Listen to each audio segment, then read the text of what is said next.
Like, my goal originally was to, like, make the 2021 Paralympics, which was in Tokyo, which I was really close near the end, but it was too late. Womp, womp, womp. So then I'm like, okay, you know what? I'm gonna look forward to 2024.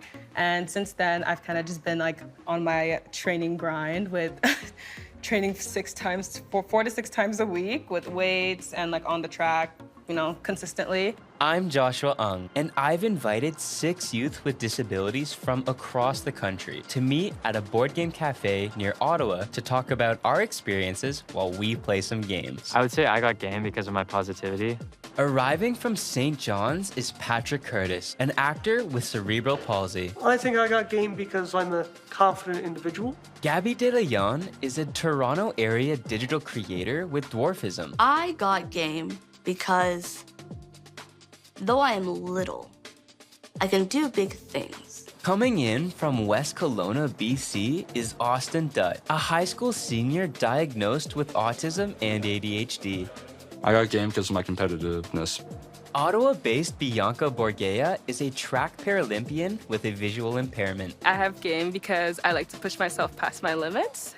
Next up, from Milton, Ontario, is Sophia Ferraro, a creative writing student with PTSD, anxiety, and depression. I got game because I understand myself and I'm really good at reading people. Rounding out the group, from Markham, Ontario, is media production student and wheelchair user Tai Young. I got game because I think I bring chaos all the time, but I manage to make it work somehow.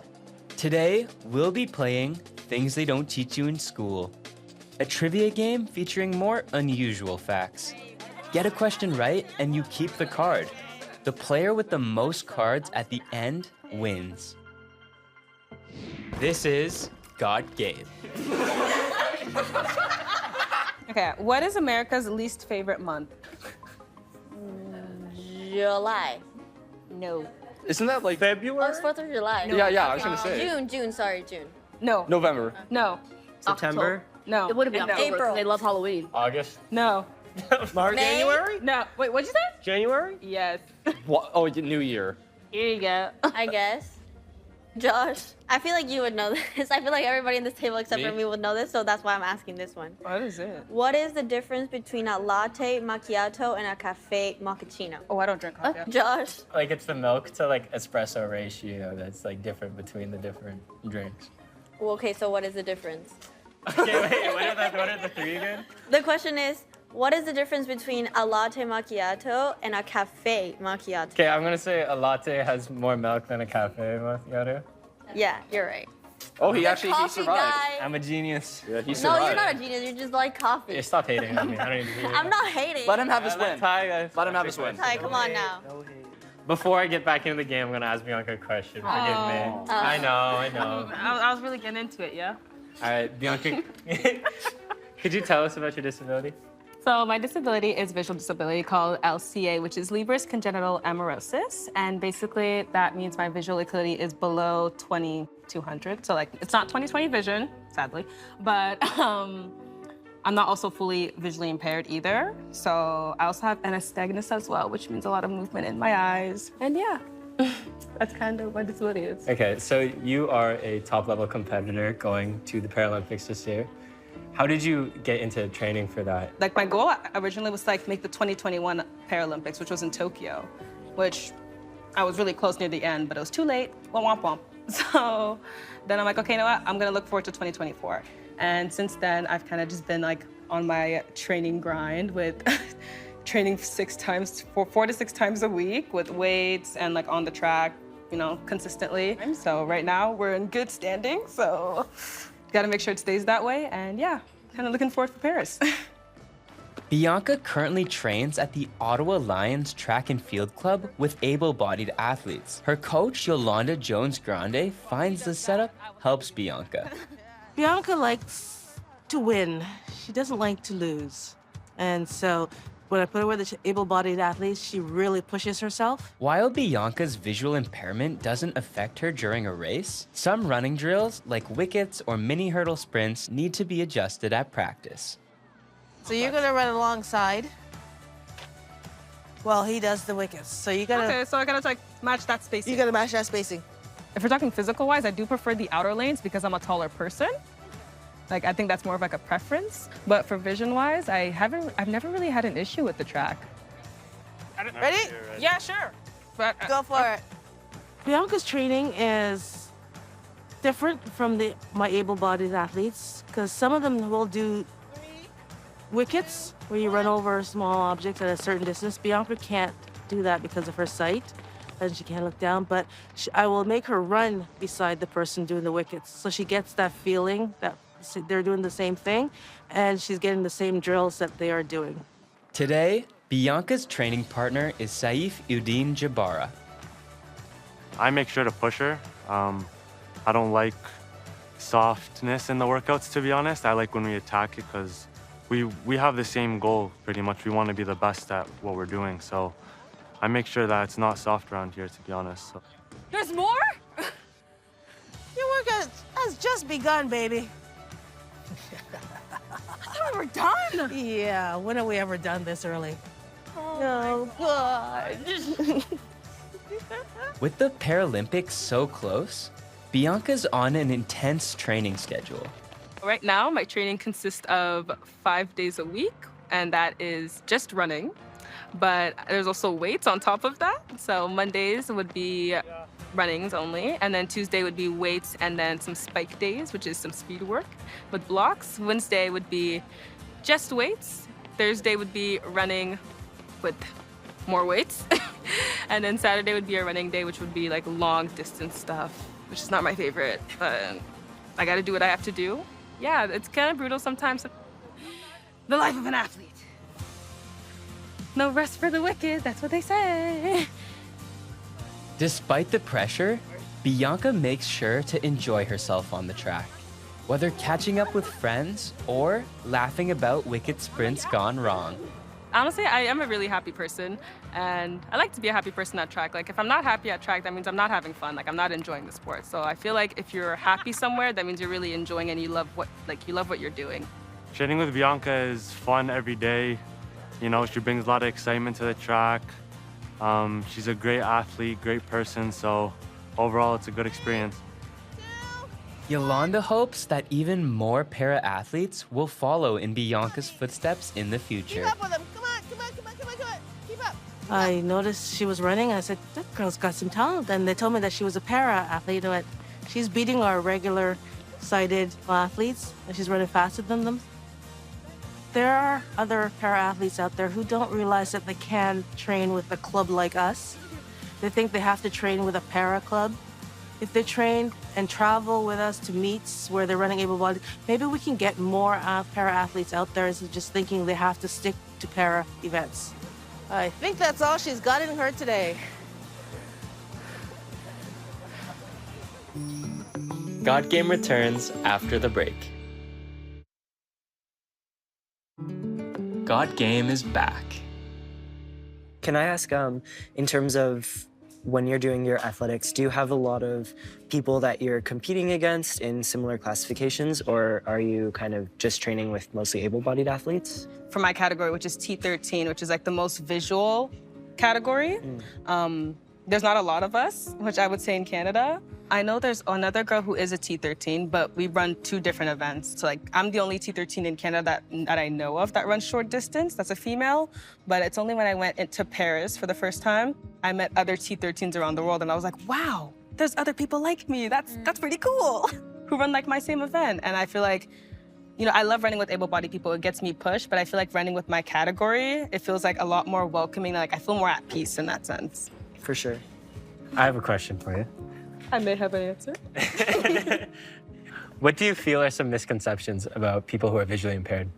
Misconceptions, I feel like a big misconception is that like they can't live on their own, or like they can't navigate anywhere on their own, or like someone with like a visual impairment needs a cane, or they must have a guide dog if they have a visual impairment, or they wear sunglasses when they go outside. I feel like those are like pretty big like misconceptions, because not all visual impairment people wear sunglasses or use canes, because I don't use a cane. You know there's different types of visual impairments, right? And they're like, what? What? That never crossed my mind. How many fingers am I holding up now? And I'm like, 5. Bianca, have you ever felt limited by what people thought that you could achieve?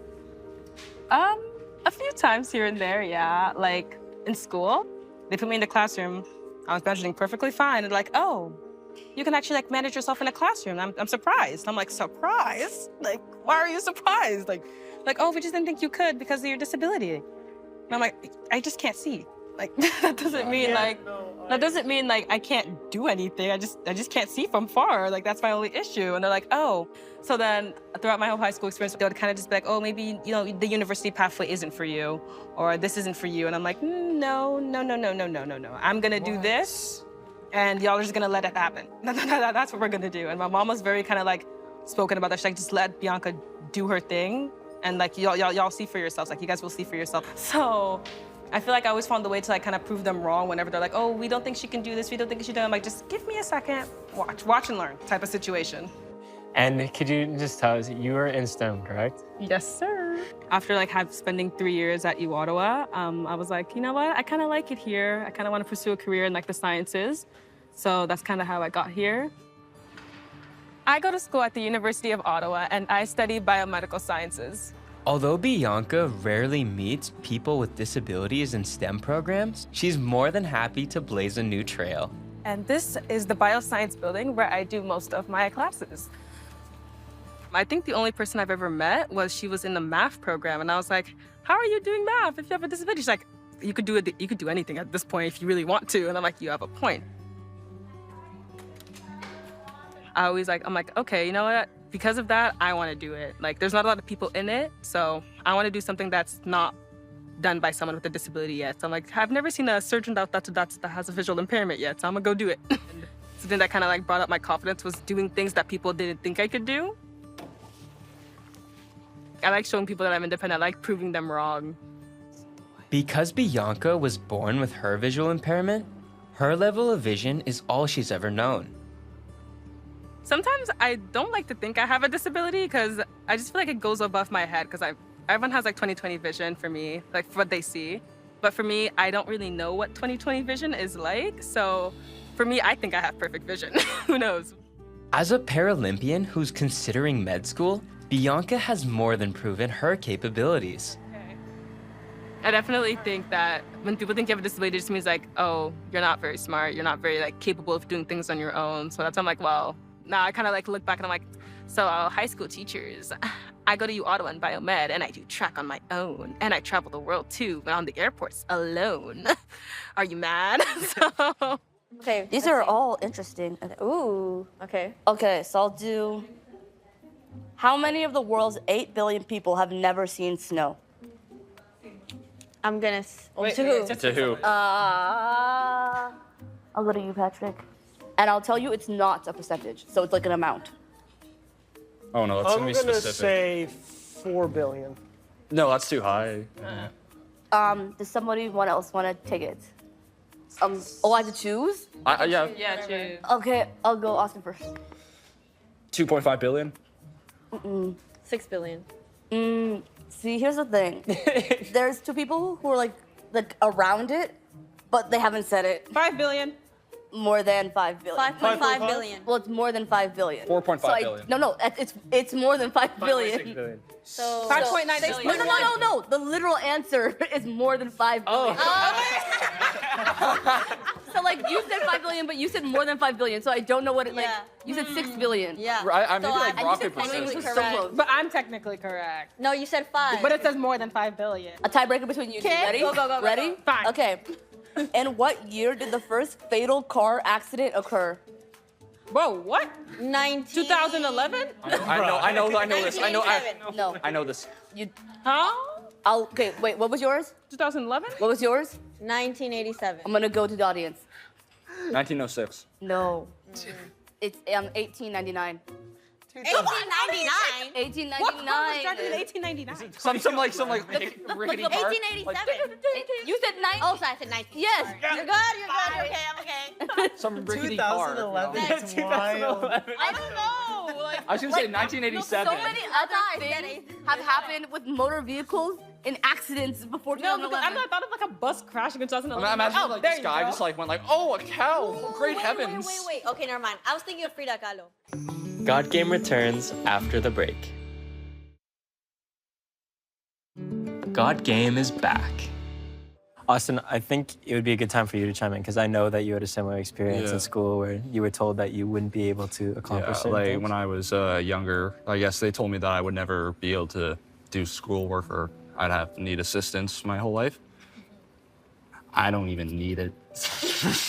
I mean, like I have a 3.6 GPA out of 4 right now. Already got accepted into veterinarian school. So, yeah, thank you. So I'm happy about that. They said I wouldn't be able to talk. Everything, they said, okay, he won't be able to like write well, talk well, maybe even like walk on his own.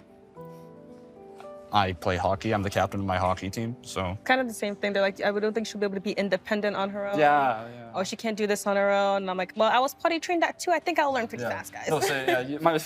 Yeah, no, I had a similar, at least in the academics, when I was in grade school, in elementary.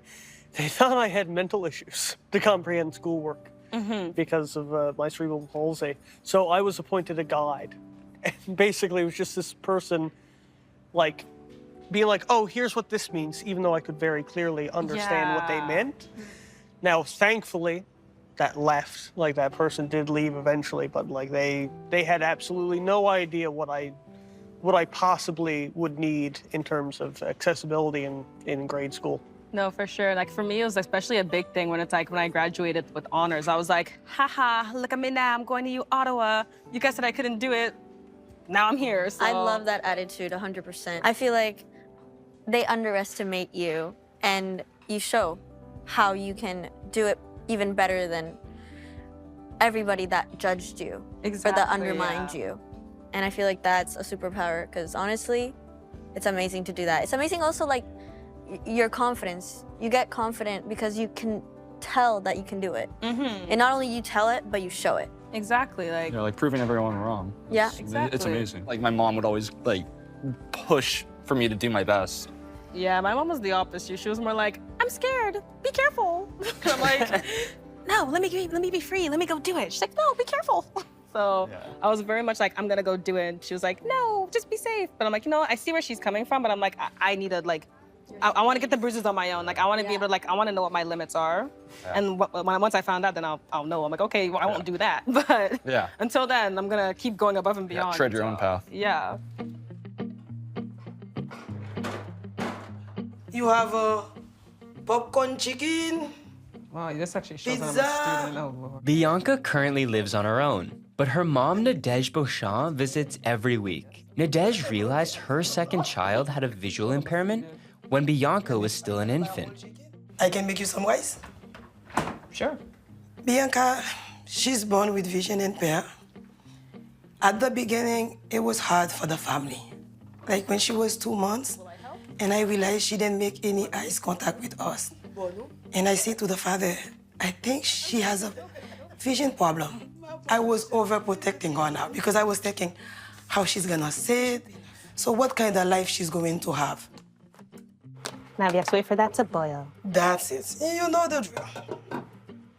What I learned from her as a baby, she didn't let her disability make her feel like she's different. Like, because I have other kids whose vision normal, whatever they are doing, Bianca always in it also. Like, she doesn't, like, give herself a limit. If they can ride a bicycle, I can ride it. And as a child who's growing up with a disability, it was a challenge, and she faced the challenge.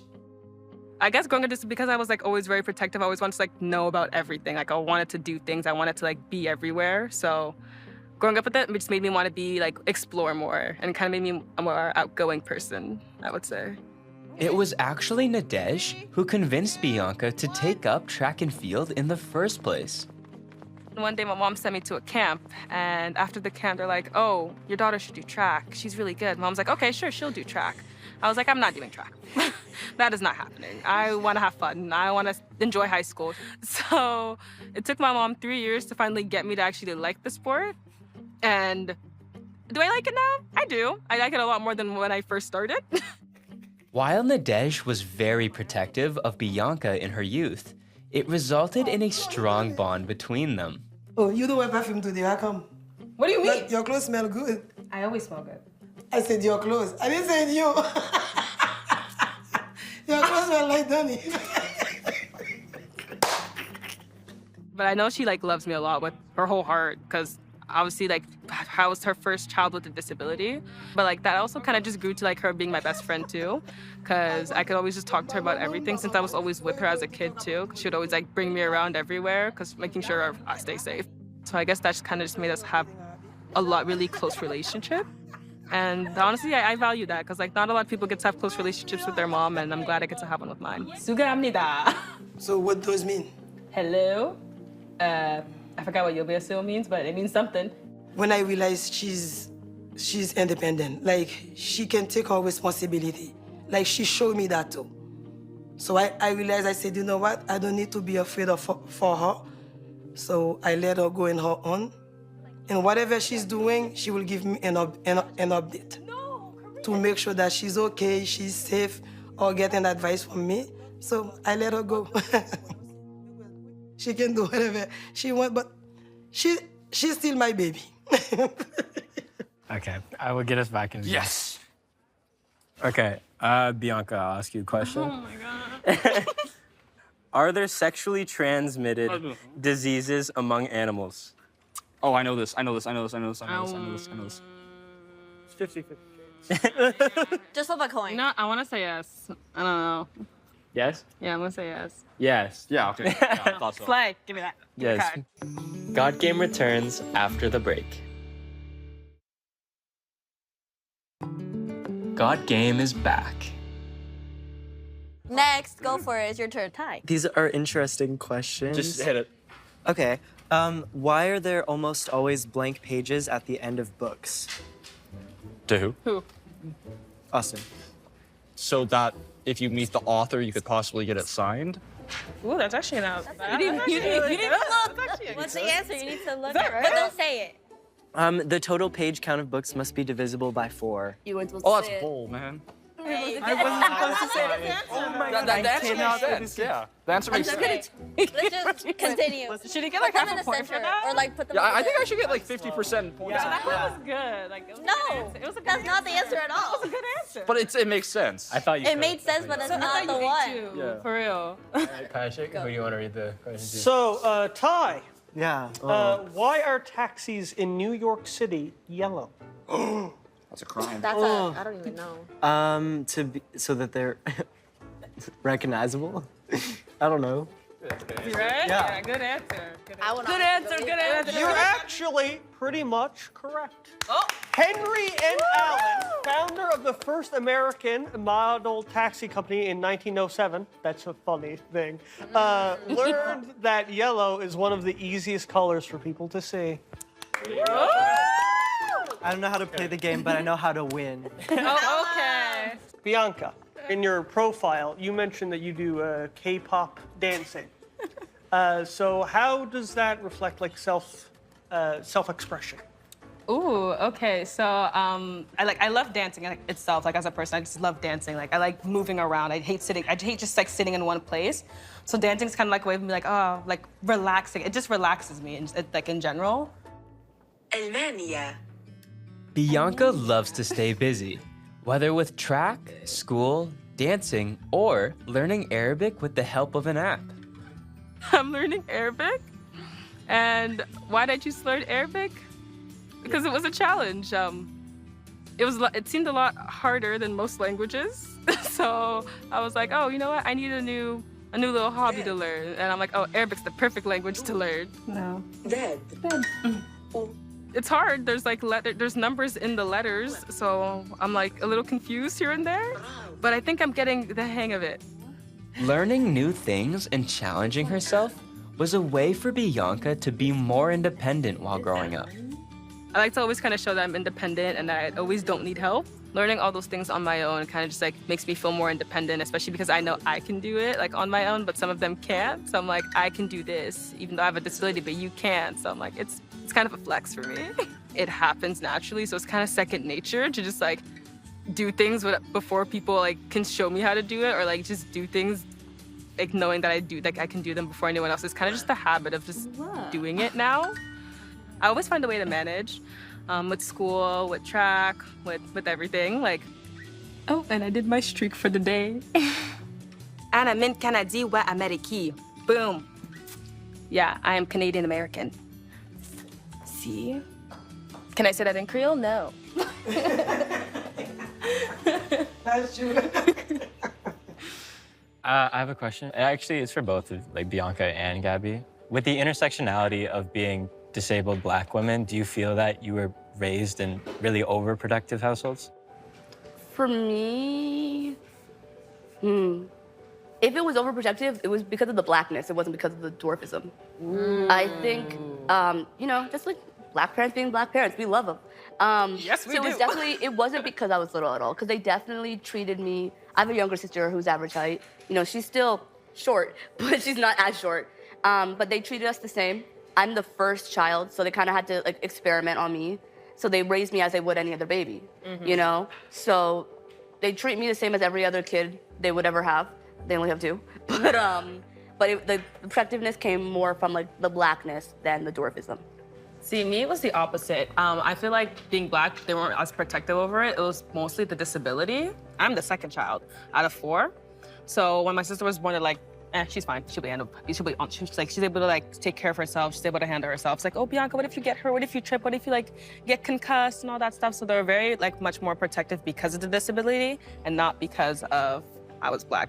I think it's interesting when parents like have a child with a disability first, opposed to like later down the line, because if you have, correct me if I'm wrong, but if you have a child with a disability first, you're kind of learning as you're raising a child, but also learning at the same time, which any parent would. But then when raising maybe an average child first, you learn that way, so that when your next child has a disability, now you have to kind of learn a new way in a way. Yeah, that's kind of what happened. Like, the dad and my sister's perfectly fine. And then they were like, okay, you know, the second one's gonna come out the same way. I came out with a disability, they're like, oh, this is new. So they're basically had to like learn how to raise someone with a disability. And then my brother came, he also has a disability as well. So they kind of learned from me, and they're like, okay, we know what to do for this child now because we learned from Bianca.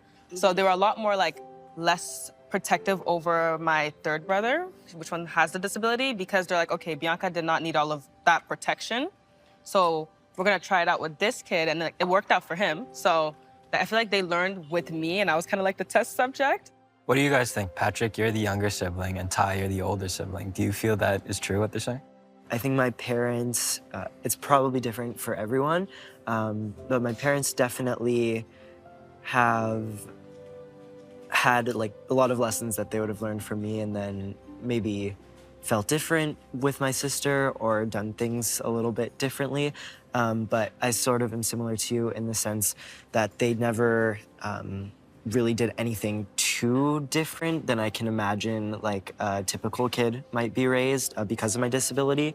Like they weren't too overprotective because of it.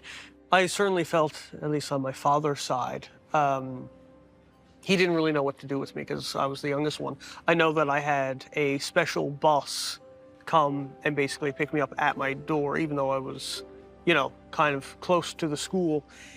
And he used to effectively swoop me up from into his arms and just walk me to, like, carry me to the bus, even though it was only, like, literally at my doorway.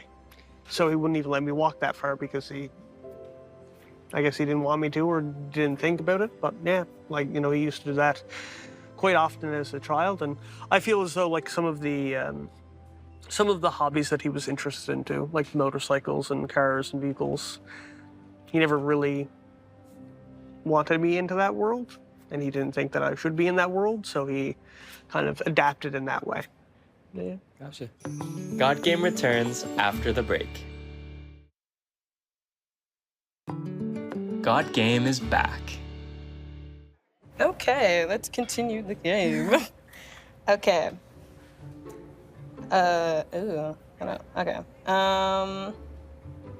What is the best-selling car of all time? two. Gabby. Why y'all know? You're like, sports? Let's ask Gabby. You were like looking at me. Long distances? Let's ask Gabby.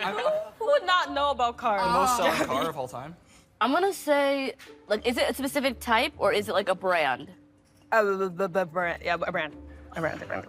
It has to be like a Volkswagen. Ford. I'm saying Ford. We're wrong and wrong. Toyota. Corvette. That's a Chevy. That's a Chevrolet.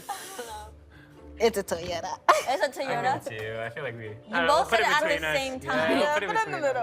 A shared point. Yeah, exactly. We both said it at the same time. Exactly. Gabby's like waiting for Kind of me. scary. She's I'm like, reading she's all like, of them. I'm like, what is don't it? pick me, don't pick me. Silence before the question. So I call him And I before bet you the storm. one I know I won't get called on, but I'll be ready. Like, y'all know. So I'm just gonna ask it to Ty. Okay. On average, what country has the tallest men? I think I know this. I swore I watched some YouTube video on this, About and It's it? like all those people. I'm gonna take it. I want to say Norway. No. Switzerland. No. Germany. No. Ethiopia? What did you say? I said Estonia. No. Ethiopia? No. Netherlands. Russia? Yes. Netherlands. That's what it is. Why are Netherlands people so tall? Oh my Like Scandinavia. Here you go. Okay. What is the largest animal to have ever lived? Oh, I know this one. Who? Who are you picking? Bianca. I don't know, a dinosaur? But like what type? Like, are we talking about Is like? it specific? Are we talking about like dinosaur? sea fish? It's just animal. Okay, Oh, a what megalodon. Elephant? No. Not a megalodon? What's big? A rhinoceros. No. No. A shark. No. A giraffe. A whale. Mosasaurus? A shark whale. Yeah, the blue whale. The blue whale. Personally, a dinosaur is pretty big. Dinosaurs. Yeah, it was a fish or a water fish. I have a question for you, Bianca. With your athleticism and dancing and everything, is there anything that you need, like specifically need, like accommodation-wise, for your disability, or is it just kind of like the average person? See, I've never really noticed, like, they never really had to accommodate me for, like, when it came to, like, dancing. Like, whenever we were on stage, like, performing, I would kind of memorize the layout of the stage prior, even for track. Like, setting up my blocks, I'd somewhat put them crooked, and my friend's like, Bianca, your blocks are crooked. And I'm like, what? Really? And they're like, yeah. And I'm like, oh, whoopsie. So, like, just move it to the left. And I'm like, okay. So, like, that's kind of like some minor things that they would do to kind of, like, make sure I'm not running out of my lane because my blocks are crooked. Or, like, if they are crooked, like, it would kind of ruin the way I start in track. So, like, they would just kind of correct me if I'm like, there's something small that I did not notice. They're like, oh, yeah, I could just fix that. And I'm like, oh. Okay. What's the most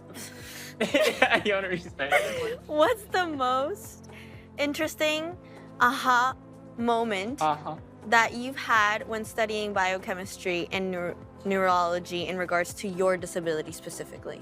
Aha moment? Aha moment or like interesting moment. They're like, wow. Ooh. You know what I mean? Okay. I think I would have to say when I was in my second year, when I was in genetics. I love genetics because I'm like, oh my gosh.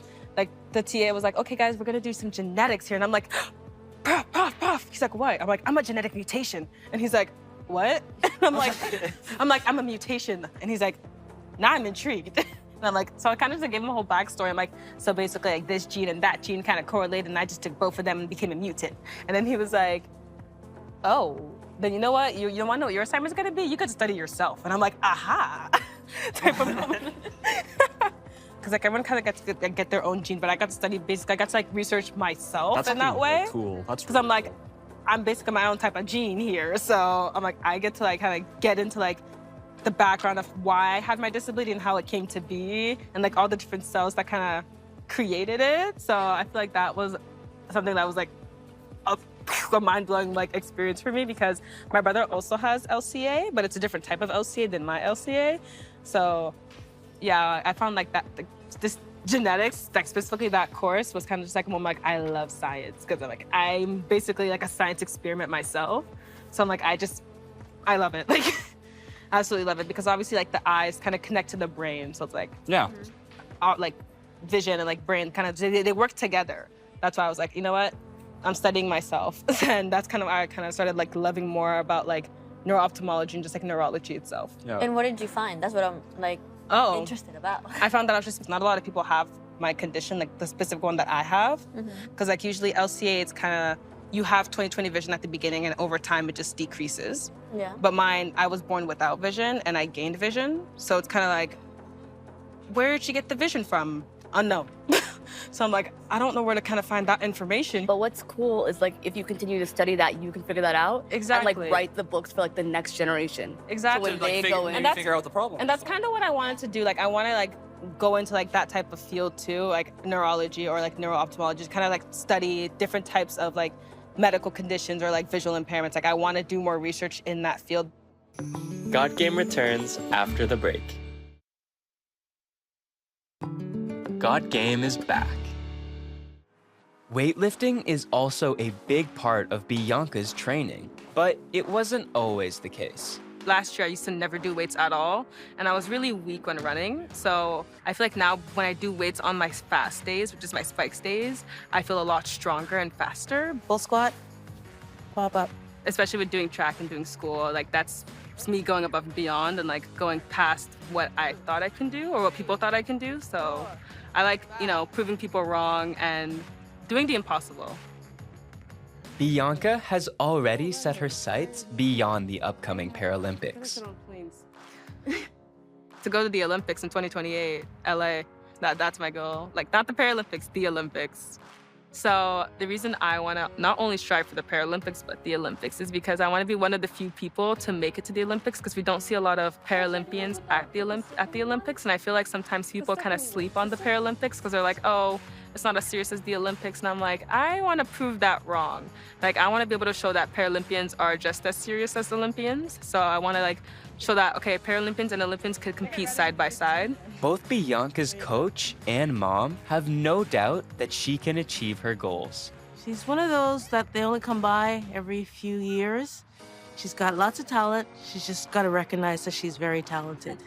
I see Bianca going to be very, very far with her life because of her attitude. And in their life, sometimes people need discipline and organize. She's working on that really hard. So it's gonna take her really far. And I see it in her. And nothing stopping her. And now I learned something. You don't let nothing stop you in the life. Okay, put him down, take a break. Then we're gonna go 20, the next one. It burns. I feel like when I look at my disability, like, as like me, I'm like, oh, okay, like I have a disability. Like, I'm not gonna let that kind of stop me. Like, I don't even like to set limitations on myself because I'm like, you know what, I'm gonna think that I'm gonna go in with I can do whatever everyone else can do. Because if the moment I put a limitation on myself, then I start second guessing myself. And I don't wanna start second guessing myself because that's a lot more stress on top of everything else. So I kind of just like go into everything with I can do it. And if I can't do it, I'll find out midway. So I feel like setting a limitation is just kind of just like stopping me from actually like doing what I fully can do and like it's limiting me from like achieving my full goal. Off the track, Bianca hopes to inspire more people with disabilities to enter the sciences. Maximum 40 meters. Yes. Out of blocks. I hope people can be like, oh, she does track. She also like is in biomed. And she has a disability. I hope I can do that. Like I hope young girls who want to be in sciences with a disability like go into that career because there's not a lot of female people with disability in the sciences. So it would be nice to see a lot more in that and see that community grow because it's such a small community to begin with. So like it would be nice to see like more female, like empowered women with disability in the sciences. That's for sure. I want to like go into like that type of field too, like neurology or like neuro-ophthalmology, just kind of like study different types of like medical conditions or like visual impairments. Like I want to do more research in that field, but it's like I don't even want to just do like visual impairments. I want to do different types to try to find cures for them or like ways to kind of like manage them or like for them like for vision. I don't want people to like keep losing their vision because like that's very sad when you think about it. It's like one day you're born with 20/20 vision and then the next day is just all gone. Like I want to be able to like kind of like make them like, if it's possible one day in this lifetime, just like see if like I could help some people get their vision back or at least maintain what they have. Well, essentially, I'm kind of, I suppose, the case study in that regard where I had 20/20 vision at one point and my condition only set in when I was getting into like 10, 11, 12. I think as I've gotten older, as nice as it is to have the thought that, okay, like I could have 20/20 vision again or like a fix or cure, I also think that for me personally, that isn't necessarily even the issue at hand. For me, the bigger issue isn't that I can't see, it's knowing that there are certain things that I won't have an opportunity to do, not because it's impossible, but because there isn't the technology or there isn't the social attitude or there isn't the systems in place to allow me to succeed and do that thing. So I do believe that in general, you can have an amazing life, blind, visually impaired, whatever disability you have, it's more about what's around you that matters. I agree. Me too. Wait, I feel like Do we have you to. ever- Oh, sorry. sorry.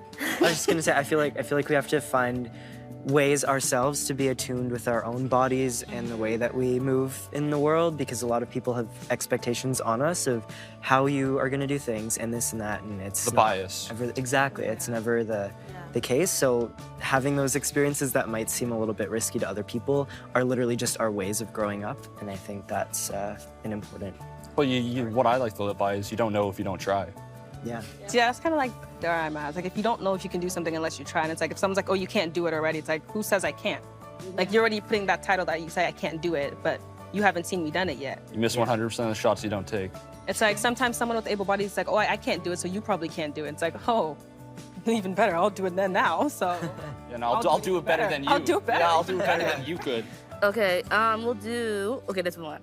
How many pairs of shoes does the average woman own? I'm not the average woman for sure. Who though? Oh, I gotta ask somebody. Okay, Yeah. I'll ask Bianca. Yes, 20. Close, but not it. Does no one have 20? 18. Nope. 25? Yeah. 25 shoes? I only have like 3. I have like more than 25. That 20 was the good answer. All right, Sophia. What was New York called in the mid-1600s? York. Who? Yorktown? I'm gonna say, I literally know this, and I don't remember. Oh. Come on, chica, lock in.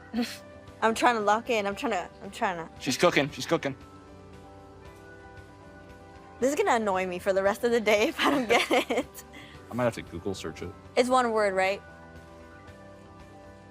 No. Okay, Yeah, then I'm just gonna say, Today, Sophia. I have no clue. I'm gonna skip. I'm good. Yorksville. All right, no.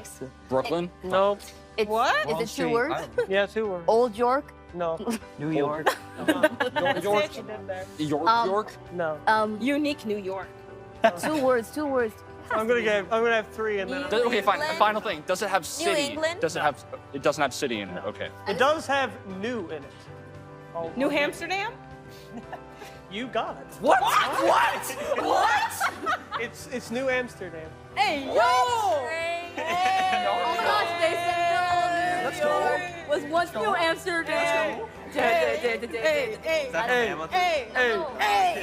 what are you singing? They said old New York was once New Amsterdam. Ba ba ba ba ba ba ba ba ba. There's a hole in the. You knew this, dude. I know it's in a song, but that's not Hamilton. That's a different I song. was low-key just guessing. Well, you got gamed. All right, guys, thanks again for another great discussion and another great game. Bianca, it's been great getting to know you more. And that is another episode of Got Game. Producer Tim Alp. Associate producer and host Joshua Ung. Created by Joshua Ung through AMI's apprenticeship program. Written and story edited by Maureen Carter. Director of photography Benjamin Dion. Editors Caitlin Martell, Suzanne Hancock. Integrated described video specialist Ron Rickford. Supervising producer M. Williams. Copyright 2024 Accessible Media Inc. Produced for AMI by Mountain Road Productions. An AMI original production.